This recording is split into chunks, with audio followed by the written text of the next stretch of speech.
Since my last debrief, I came out with a late night saga melee, the first of many that I have in mind.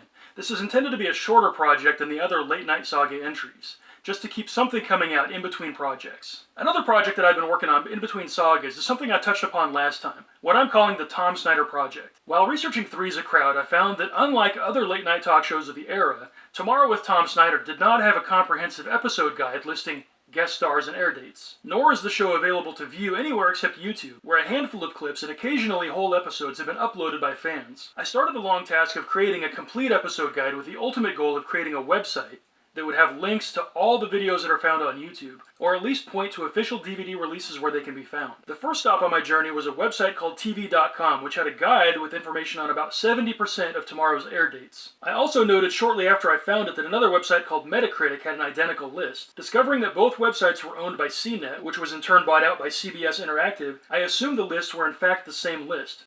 Since TV.com was much easier to scroll through than Metacritic, where I had to click on each episode one at a time, I went through TV.com first, copying all their descriptions into a spreadsheet. At first, instead of copying and pasting each blurb, I simply rewrote a shorter version, and now I wish I had copied the whole thing for the sake of thoroughness. This was 8 or 9 months ago, and when I went back recently to correct this oversight, I found that the episode guide is no longer available on that website. This is part of why I'm trying to copy all of this information into my own personal database, because things found on the internet can be, as they say, ephemeral. They do not last. CBS recently sold CNET and its assets to Red Ventures, who probably saw fit to delete this old episode guide that gets little to no traffic and is just taking up space. Or they lost it in the move. My query on their Facebook page went unanswered and was deleted. TV.com's official contact email returned a delivery failure error. So I have paused my other efforts on this project for the time being, while I now pull all the listings from Metacritic before they vanish as well. I should have gone through their list in the first place because, as I see now, while they are mostly identical, there are occasional differences. But I do feel good that at some point when I was capturing TV.com's information, I did start copying and pasting instead of rewriting, so I have most of it in its original form. TV.com had started out as the TVcom, a website for fan-submitted episode guides like the one I am building. So even if Red Ventures has deleted their work, I have a copy of it that I can one day preserve. You're almost the only evidence that I exist. As I said, TV.com had about 70% of the air dates accounted for, so to fill in the rest, I initially thought of consulting TV Guide. For those of you who are too young to remember, TV Guide was a weekly print magazine which listed all the TV shows coming up for the following week. It's TV Guide, America's favorite television magazine. But when I went to TVGuide.com, I found they only had an archive of old covers, not old program listings. I thought this was because they simply didn't care to host them. Looking a little more deeply, it turns out that the TV Guide company was at one point bought out by the Preview channel, an old cable channel that existed before digital menus, that featured a scroll of shows that were currently on your cable system. They changed their name to the TV Guide channel and started focusing more on the shows running on the top half of the screen. They eventually ditched the channel listings, changed their name to Pop, and sold off the magazine. TV Guide was eventually bought by, you guessed it, Red Ventures, who still own the rights to the name TV Guide on television and on the website. The magazine, which is still published, owns the magazine content, but maybe they just can't put it online. Since TV Guide had failed me, I started looking for websites where I could look at newspapers' TV inserts. Most were behind a paywall, and I thought I would see how much I could find for free before I took that leap. I went to my local library where I looked through the microfilm for the first time in years. I was starting to make some progress when COVID struck and closed my library. I found a few newspaper websites that were free to view. First a pair in Texas, and then a pair in Colorado. The most common problem was that these papers were from such small towns with small papers that some of them only ran for a year or two before they stopped printing the TV listing. One of the papers even claimed they had to stop doing the TV insert because their town ran out of newsprint. Now that I knew that the online papers had what I needed, I decided to take the plunge and sign up for newspapers.com, a website that archives thousands of newspapers from around the country. I went right to the source, the Los Angeles Times, which I figured would have the most comprehensive listing, and although the first few months had relatively few,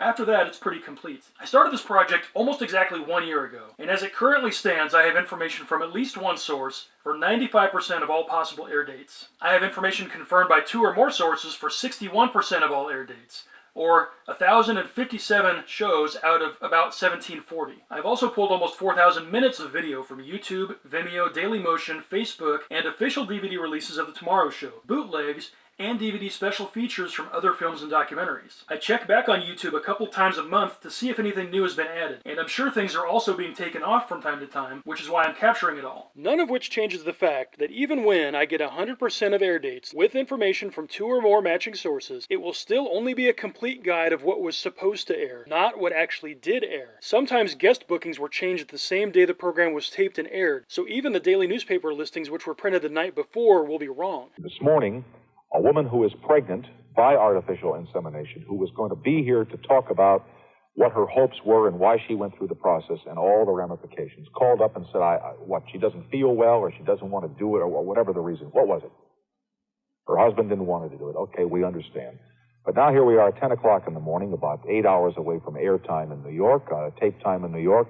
What are you going to do? So we pull this whole show apart tonight to try and put on something that all of you will watch because it's late and we appreciate the business. In order to find out what actually did air, I would not only have to have the show itself, but hopefully also have Tom actually mention the date on air. This is our Halloween special from New York, and have we got a show for you tonight? Failing that, I would need confirmation from someone who did have the show in hand, such as one of the many television museums around the country, like the Paley Center for Media, who have many episodes of Tomorrow available for viewing at their facility, which they will not license out or put online. They do have a searchable database, which has a very detailed summation of episodes in their collection. I also found Archival TV Audio, a site which sells audio-only recordings of old TV shows. Since they presumably have the shows in hand, their summations should also be accurate. But look at this example. Tomorrow night we had advertised that Monty Hall was going to be on the air. We taped the show last Friday night here in New York to accommodate Mr. Hall's schedule. We're not going to run that show.